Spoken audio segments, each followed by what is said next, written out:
అయితే 18 రోజులు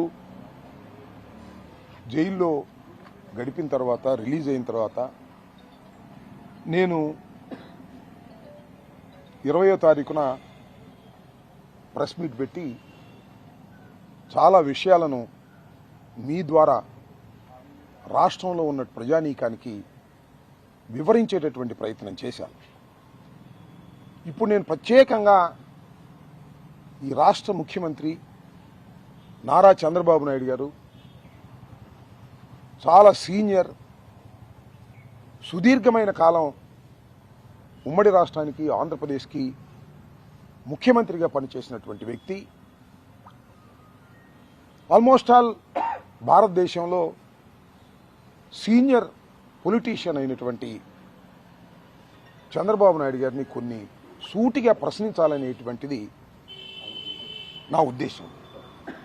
దానికోసమే ప్రత్యేకంగా ఈ మీడియా సమావేశాన్ని నేను ఆహ్వానించడం జరిగింది.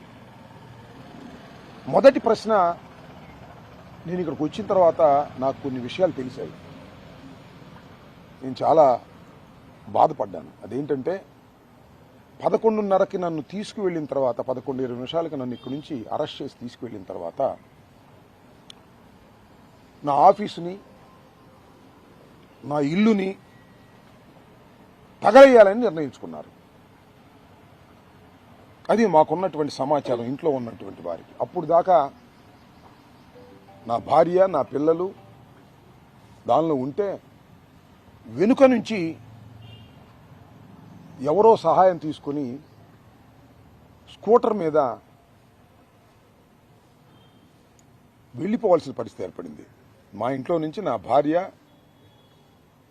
నా కూతురు, నా మనవళ్ళు, మనవరాళ్ళు ఎక్కడికో వెళ్ళి తలదాసుకోవాల్సి వచ్చింది భయం పుట్టి. అంటే ఇల్లు తగలేస్తారు, బర్న్ చేసేస్తారు, సజీవ దహనం చేసేస్తారు అనేటువంటి రూమర్స్ వచ్చాయి. నేను ఒకటి సూటిగా గౌరవనీయులైనటువంటి ఈ రాష్ట్ర ముఖ్యమంత్రి గారిని అడుగుతా ఉన్నా, ఆయనే బాధ్యుడని కూడా చెప్తా ఉన్నా,